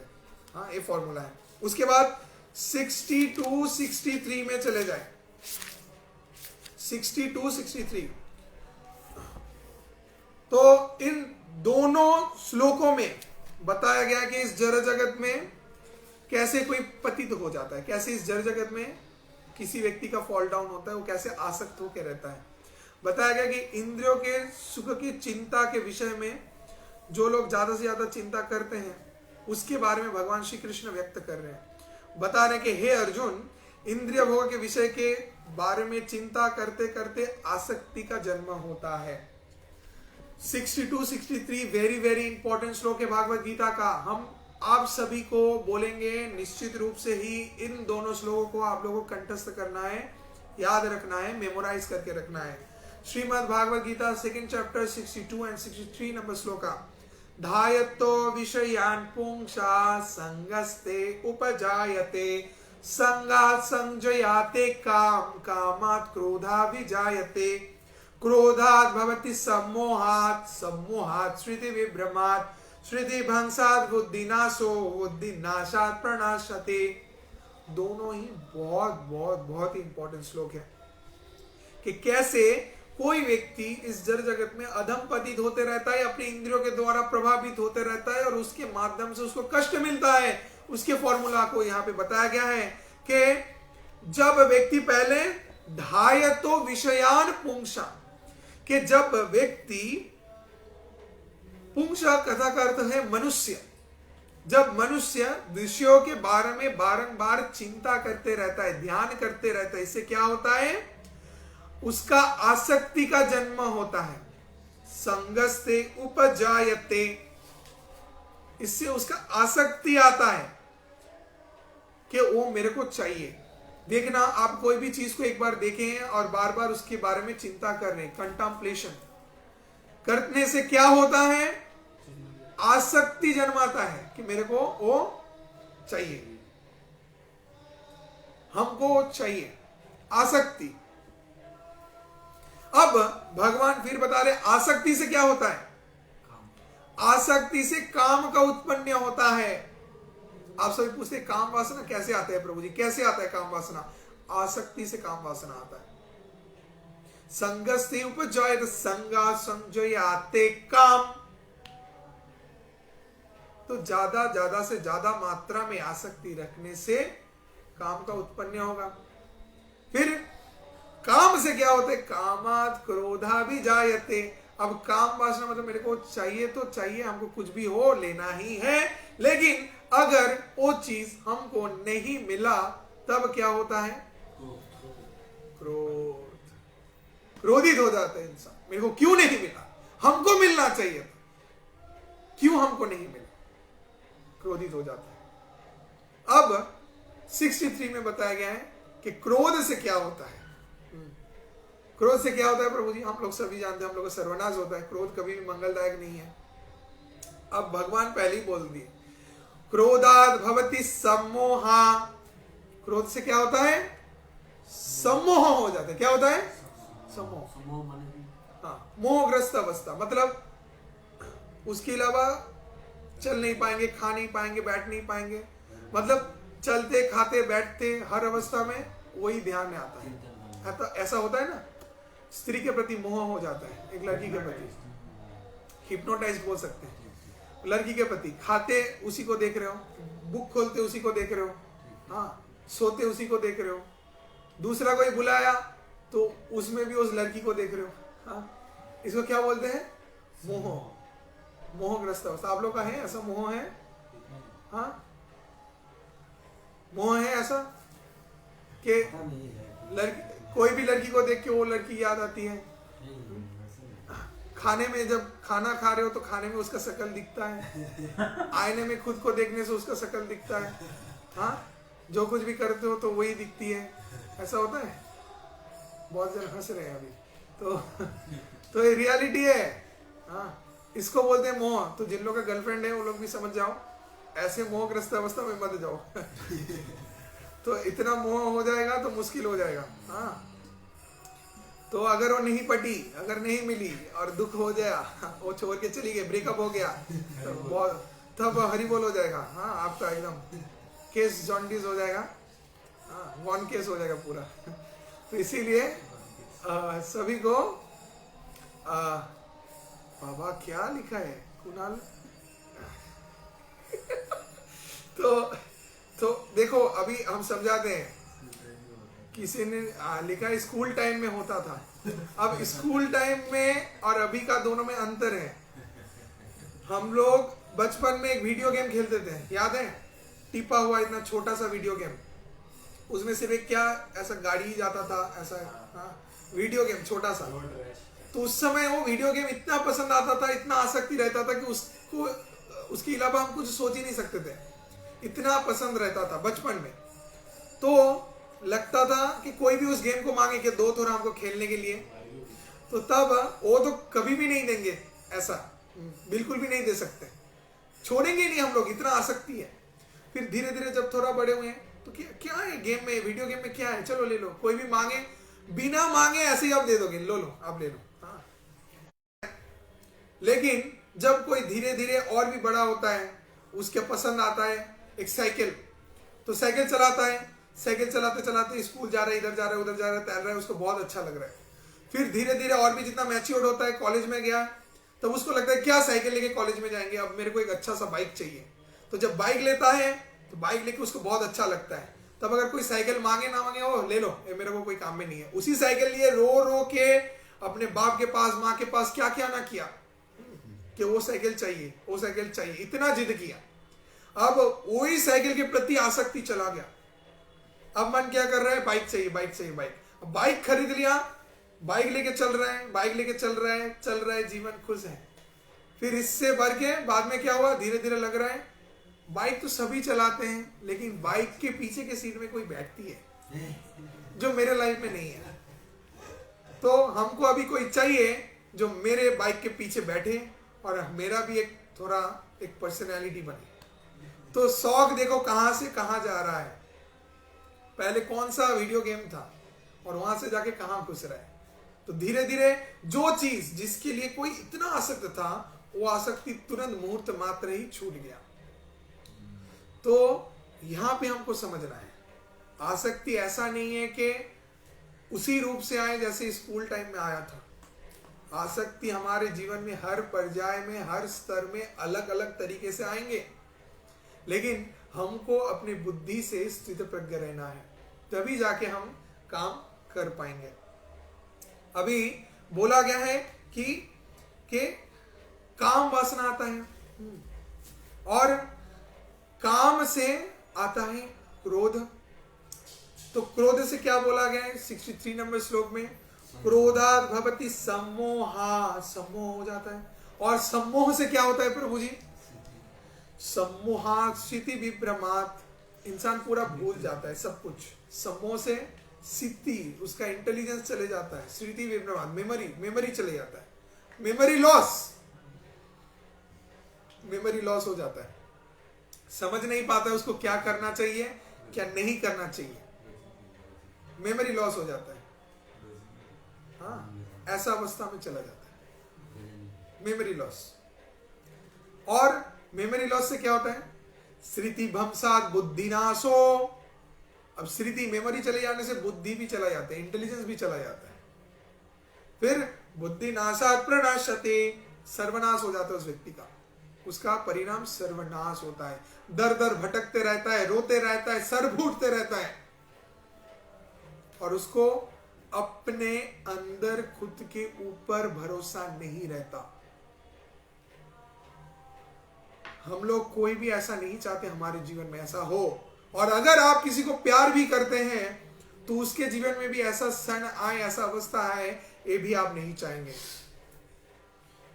तो इसके ऊपर हम सभी को अच्छे से काम करना है। तो बताया गया कि ध्यायतो विषयात् पुंसात् संगस्ते उपजायते, संगात् संजयाते काम, कामात् क्रोधा विजायते, क्रोधात् भवति सम्मोहात्, सम्मोहात् स्मृति विभ्रमात्, स्मृति भ्रंशात् बुद्धिनाशो, बुद्धिनाशात् प्रणश्यति। तो वेरी वेरी इंपॉर्टेंट श्लोक है भागवत गीता का। इन श्लोकों को आप लोग मेमोराइज करें, इसको याद रखें, इसके ट्रांसलेशन को बहुत अच्छे तरीके से पढ़ें। अभी चलिए चलते हैं नेक्स्ट श्लोक में, 64 नंबर श्लोक। अब 64 से 65 ये दो जो श्लोक हैं, इन दोनों श्लोक में बोला गया है जो भक्ति योग करता है उसका क्या गति होता है, और कोई अगर जागतिक कोई काम करता है, जागतिक भोग वृत्तियां करता है, तो जागतिक आसक्ति से उसका फल क्या होता है, दोनों चीज बताई गई। तो जड़ विषय के जो भोगकामी रहते हैं उसके बारे में बताया गया है कि उसका मन ज्यादा से ज्यादा जागतिक इंद्रियों के प्रति आकर्षित रहता है, और जो भगवत सेवा परायण रहता है, भगवत चेतना में अपने सेवा इंद्रियों को नियोजित कर रहा है, तो वो चिन्मय स्तर में स्थित रहता है और उसका बुद्धि संयम में रहता है।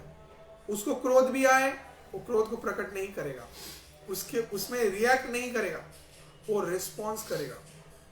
रिएक्ट करना, रिस्पॉन्स करना, दोनों में अंतर है। ज्यादातर हम लोग जब गुस्सा हो जाते हैं, क्रोधित हो जाते हैं, हम लोग क्या करते हैं, रिएक्ट करते हैं। हमको रिएक्ट नहीं करना है, हमको रिस्पॉन्स करना है। रिस्पॉन्स ऐसा होना चाहिए सोच विचार करके, खुद को ठंडा करके, ठीक है।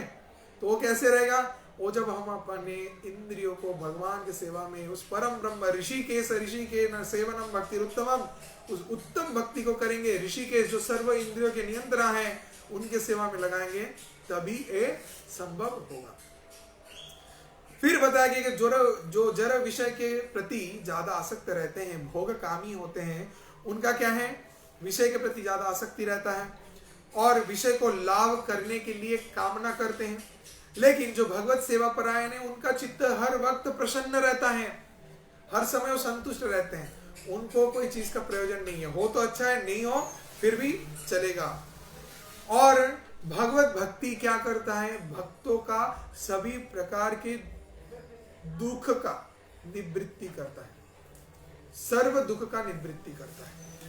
फिर जड़ विषय के भोगकामी जो व्यक्ति हैं, तो उनके कामना में अगर बाधा आता है तब वो क्रोधित हो जाते हैं। एक विषय है, कोई चाहता है कि मेरे को बिजनेस में इतना प्रॉफिट हो, एक पर्टिकुलर चीज, उसके लिए बहुत ही पैशनेट है, वो दौड़ रहा है, और अगर उसमें उसको बाधा आ गया, वो कहीं पे रुक गया, तो क्या होगा, तब वो क्रोधित हो जाएगा बहुत ज्यादा। लेकिन जो भगवत भक्ति करता है, भक्त है भगवान का, तो उसके पास अगर ऐसा कोई जागतिक बाधाएं आते हैं, उसका क्या होगा, भगवान के प्रति आसक्ति और भी ज्यादा बढ़ जाएगा, भगवान के प्रति निर्भरशीलता और भी ज्यादा बढ़ जाएगा, भगवान के प्रति वो ज्यादा डिपेंडेंट हो जाएगा और जागतिक विषय के प्रति विरक्ति चला आएगा। ये अंतर है भगवान के भक्तों में और जागतिक कामना भोगी व्यक्तियों के प्रति। फिर क्रोध से सम्मोह हो जाता है जागतिक भोग वृत्ति वाले व्यक्तियों का, और भगवत भक्त जब जागतिक विषयों के बारे में चिंता नहीं करता, उनको जागतिक क्रोध भी प्रकट नहीं होता। हाँ, वो तो प्रयास करता है कि क्यों हम भगवत भक्ति अच्छे से नहीं कर पा रहे हैं, इसके लिए दिन रात भगवान से प्रार्थना करते हैं, और जिसके माध्यम से भगवान का कृपा, हेतु की कृपा जब उनको मिलता है तो भगवत कृपा को लाभ करते हैं। और भगवान के भक्तों का एक गुण है कि वो एकनिष्ठ शरणागति को प्राप्त करते हैं। लेकिन जो भगवान के भक्त नहीं है, उनका क्या होता है, उनका स्मृति विभ्रांत हो जाता है, डिस्टर्ब हो जाता है, कंफ्यूज रहते हैं।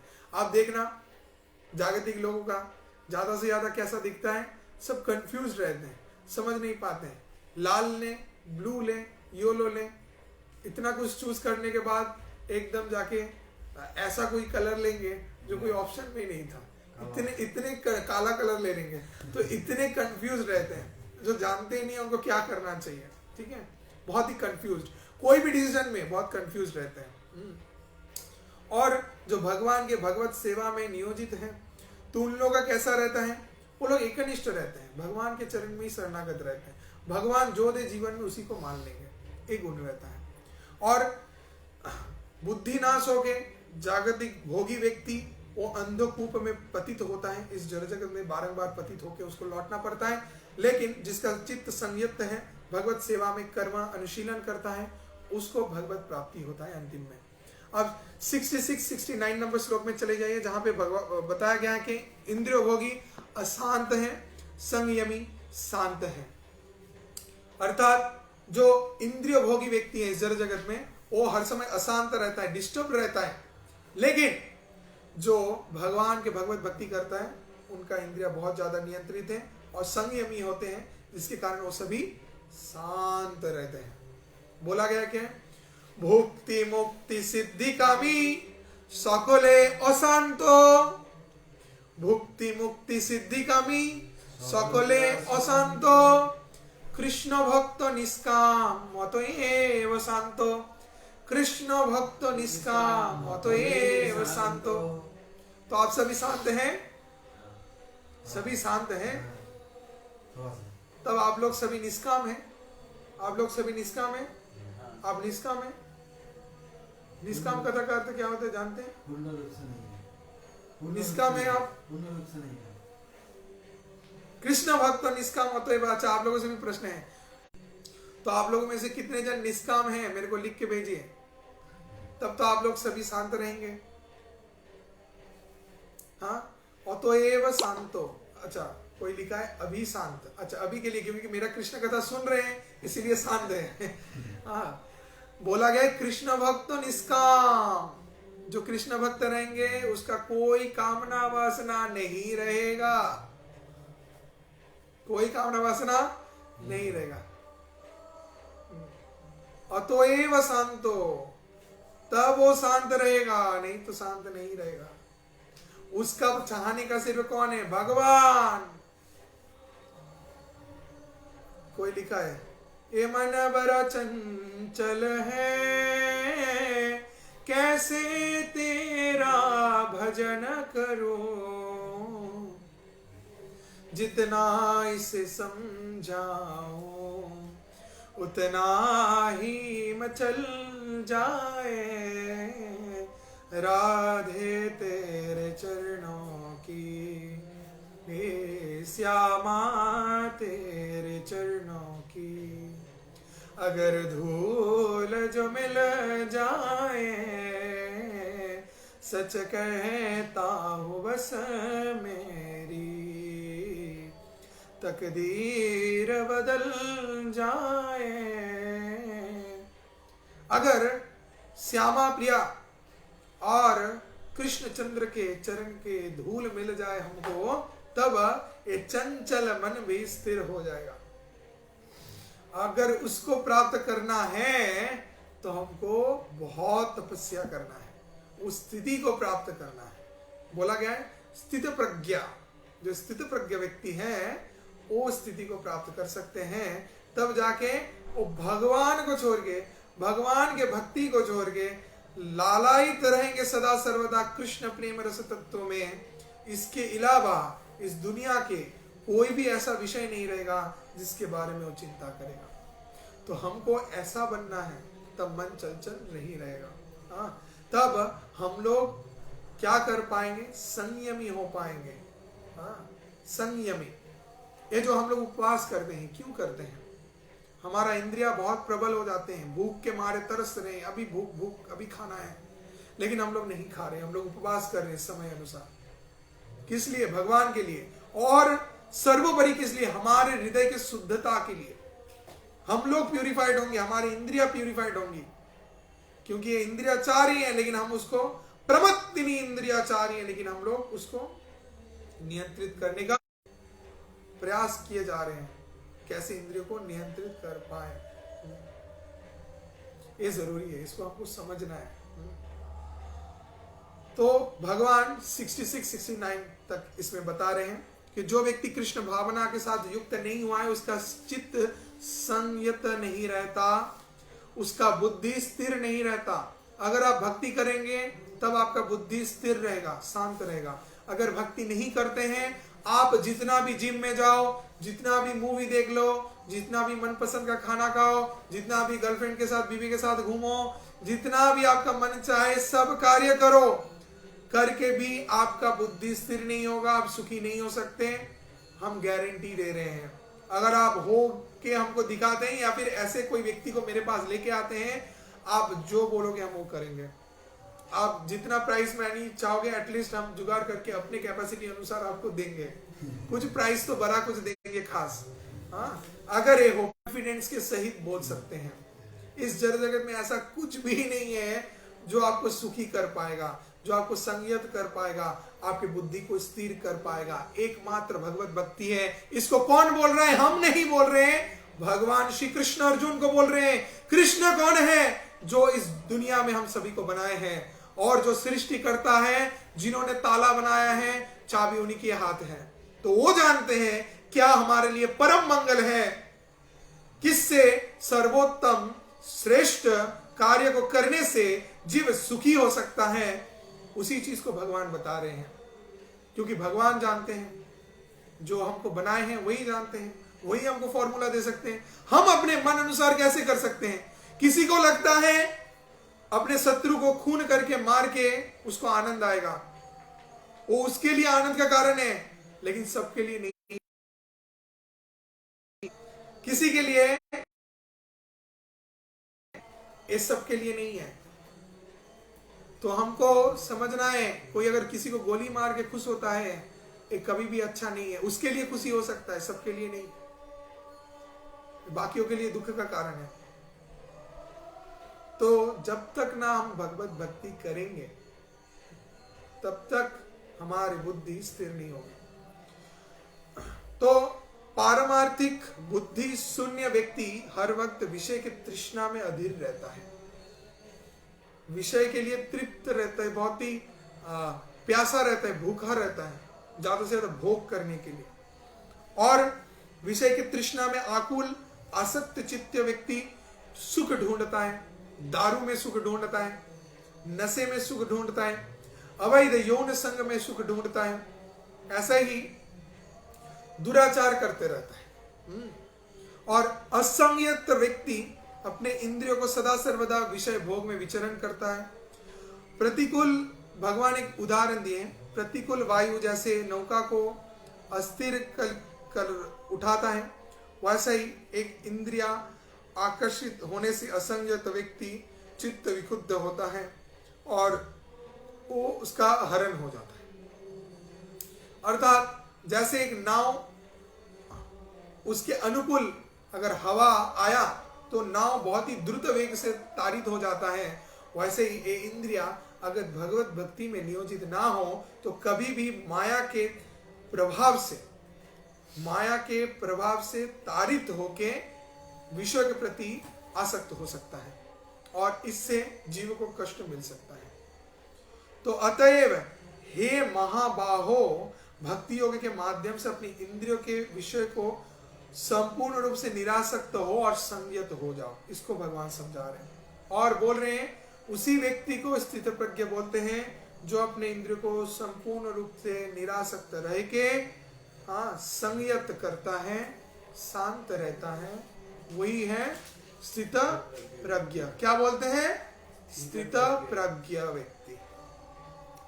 तो ऐसे व्यक्ति आध्यात्म भावना सदा सर्वदा जागृत रहता है उसके हृदय में, और जो विषय भोग के बारे में निद्रित रहता है। जब विषय भोग का विषय रहेगा वो तुरंत ही सो जाएगा, उसके बारे में ज्यादा चिंता नहीं करेगा।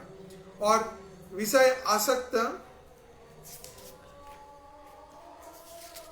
69 नंबर जो श्लोका भी है बहुत ही इंपॉर्टेंट है, इसको भी आप लोग याद रख सकते हैं। जानिसा सर्वभूतानि तस्यात् जागृति संयमी यस्यात् जागृति भूतानि सानिसा पश्यतो मुने। बहुत अच्छा श्लोक है कि बोला गया है कि जो स्थित प्रज्ञ व्यक्ति होते हैं वो रात के समय जागरण करते हैं और दिन के समय जब सब जीव जगे रहते हैं उस समय वो सोते हैं। इसका अर्थ क्या है प्रभु जी? इसका अर्थ ऐसा है कि जब जागतिक लोगों का आसक्तियां ज्यादा से ज्यादा बढ़ते रहते हैं जो सब विषय में, तो उस समय जो स्थित प्रज्ञ व्यक्ति हैं तो उनके लिए वो रात्रि होता है, वो सोए रहते हैं, उसमें उनको आसक्ति नहीं आता। और जिस विषय को देख के लोग भागते हैं जाके सो जाएंगे, अर्थात भगवत भक्ति और ये सब हरे राम हरे कृष्णा करने का, इससे दूर होकर भागने का प्रयास करते हैं, उसमें स्थित प्रज्ञ व्यक्ति का ज्यादा से ज्यादा उत्साह होता है। एग्जाम्पल दे रहे हैं, सुबह को 3 बजे मंगल आरती के लिए उठना, इसमें उत्साहित कौन रहेगा? संयमी व्यक्ति जो है, जो स्थित प्रज्ञ है, वो सुबह सुबह उठ जाएंगे। अब 3 बजे कौन उठता है? 3 बजे इस जड़ जगत के सभी व्यक्ति लोग, जागतिक लोग क्या करते हैं? सोए पड़े रहते हैं। उनको उठने का मन नहीं है और कभी भी उठेंगे भी नहीं, तो लोग सोए पड़े रहते हैं। उस समय जागृति संयमी, संयमी कौन है? स्थितप्रज्ञ व्यक्ति। उस समय जग जाता है, नहा के तिलक धारण करके भगवान के मंगल आरती में जाता है। और क्या बोला गया है? जस्या जागृति भूतानि सा निशा पश्यतो मुने। और जिस समय सब जागृत रहते हैं उस अवस्था में भगवत भक्त क्या प्रयास करता है? सोने का। जब लोग विषय के आसक्ति के पीछे दौड़ते हैं, आसक्त होके जा रहे हैं, तो उसके प्रति उसका आसक्ति नहीं रहता, वो भगवत भक्ति में लीन रहता है। तो ये इस जड़ जगत में सोने के समान है कि सोया पड़ा रह रहा है लेकिन बाकी जागतिक कार्य नहीं कर रहा है। तो ऐसा कंपेयर किया गया है दिन और रात के बारे में। स्थितप्रज्ञ व्यक्ति जब इस जगत जड़ जगत का सभी विषय जगा रहता है उस समय सोता है, और जब इस जड़ जगत का विषय जब जगे रहता है उस समय वो सो जाता है। ठीक है, अर्थात जल्द से जल्द रात को सो जाना, ये उनका गुण है। जिस समय लोग जगते हैं लोग जगते हैं, रात हो रहा है इस समय जगे रहते हैं, उस समय पहले ही भक्त सो जाता है। और जिस समय जड़ जगत के आसक्त लोग सोए पड़े रहते हैं, भक्त उठ जाता है और भगवान के भगवत भक्ति करता है ब्रह्म मुहूर्त में। ओके, तो अब चले जाएं 70-72 70 एंड 72 नंबर श्लोका, जो कि इस द्वितीय अध्याय सांख्य योग का लास्ट 2 श्लोक हैं। तो इसमें देखिए क्या बताया गया है। 71 70 71 72 ये 3 श्लोक हैं। तो इस 3 श्लोकों में बताया गया कि स्थित प्रज्ञ व्यक्ति जड़ जागृत के इस सभी प्रकार के आसक्तियों से मूल रूप से मुक्त है। वो कभी भी ये सब आसक्तियों में नहीं पड़ता है। कारण सब बता दिए भगवान, अब पूरा प्रतिष्ठा कर दे रहे हैं। कैसे कि हे अर्जुन, इस विषय को समझो को जैसे कि विभिन्न दिशाओं से विपुल मात्रा में जलराशि हर वक्त समुद्र में प्रवेश कर रहे हैं, लेकिन समुद्र इसके द्वारा प्रभावित नहीं होता है। वैसे ही असंख्य कामनाएं हृदय में उत्पन्न होने के बाद में भी स्थित प्रज्ञ व्यक्ति अचंचल रहता है, चंचल नहीं होता। समझ रहे हैं? जैसे कि समुद्र में चारों तरफ से पानी आ रहे हैं, नदी का पानी मोहना में मिलती हो रहा है, फिर इसको छोड़ के नर्दमा का पानी, इधर से उधर से चारों तरफ से पानी आता है, लेकिन समुद्र के पानी क्या इससे भर जाते हैं? उसमें कोई परिवर्तन दिखता है क्या? कुछ परिवर्तन नहीं दिखता है। दिखता है? नहीं दिखता है। समुद्र में कोई भी परिवर्तन नहीं दिखेगा, वो विशाल है। वैसे ही जो स्थित प्रज्ञ व्यक्ति हैं, स्थिर रहते हैं, उनका चित्त मन, उनके पास जागतिक कामनाएं आएंगी, यहां से वहां से, वहां से इधर से, उसको प्रलोभित करेंगी, लेकिन इससे उसका अंदर कोई परिवर्तन नहीं होगा। कुछ भी मिलेगा तो उसके द्वारा गर्वित नहीं हो जाएगा, अहंकारी नहीं हो जाएगा।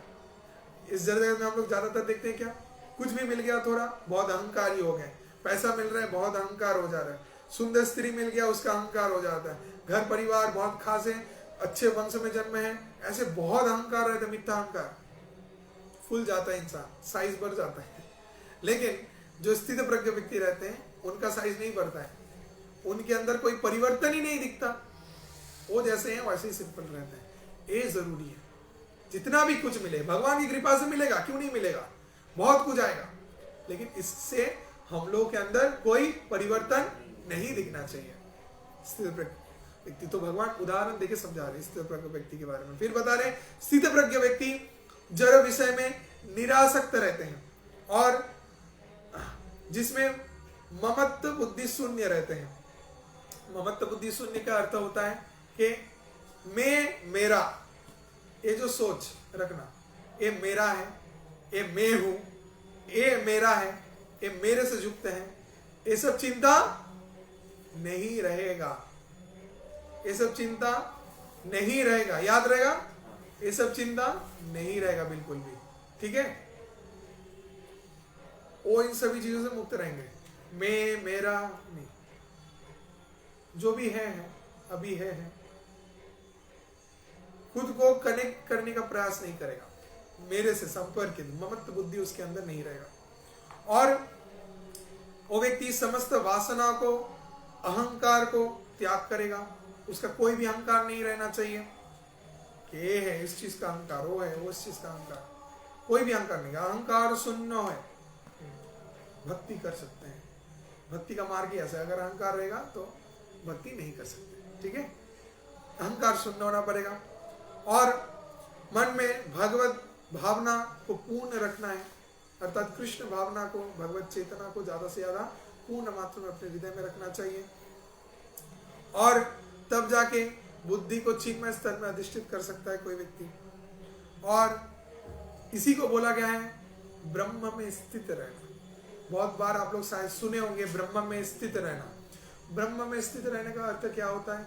निराकार, निरंकार और समस्त प्रकार के जागतिक वासनाओं से रहित और ममत्व बुद्धि शून्य, ऐसा रहना चाहिए। ऐसे हम लोग अगर रह पाए तभी जाके हम लोग स्थित प्रज्ञ हो सकते हैं। और क्या बोला गया है? ब्रह्म में भी स्थित हो सकते हैं। और जो व्यक्ति इस स्तर को लाभ करता है वो उसको कभी भी मोह नहीं होता है, वो मोह से मुक्त रहेगा। समझे? अगर आपको मोह से मुक्त रहना है, क्या करना है? हाँ, वेरी गुड, ब्रह्म स्थिति को प्राप्त करना है। ब्रह्म स्थिति को प्राप्त करना है। हाँ, उसका ममत्व बोध नहीं रहेगा, मैं मेरा ये सब नहीं रहेगा, अहंकार नहीं रहेगा। ठीक है।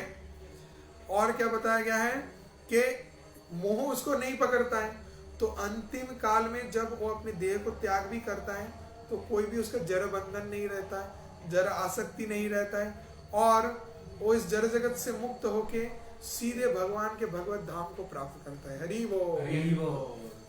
तो भगवान के भगवत धाम को चले जाता है।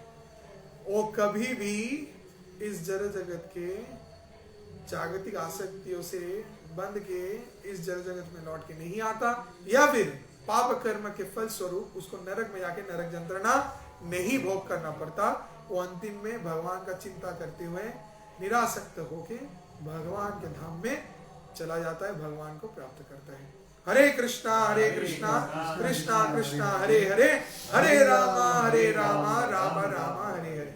हरे कृष्णा। श्रीमद् भागवत गीता की जय। कृष्ण अर्जुन संवाद की जय। जगत गुरु श्रीला प्रभुपाद की, परमाराध्य गुरुदेव की जय। गौर प्रेमानंदे हरि हरि बोल। हरे कृष्णा। सभी को बहुत बहुत धन्यवाद आज के इस भागवत गीता के हमारे इस पाठ्यक्रम में मेरे साथ जुड़े रहने के लिए। नेक्स्ट वीक हम लोग श्रीमद् भागवत गीता के 3य अध्याय कर्मयोग के बारे में श्रवण करेंगे और स्टार्ट करेंगे कर्मयोग 3rd चैप्टर। ठीक है। सबको बहुत धन्यवाद। हरे कृष्ण। हरि बोल।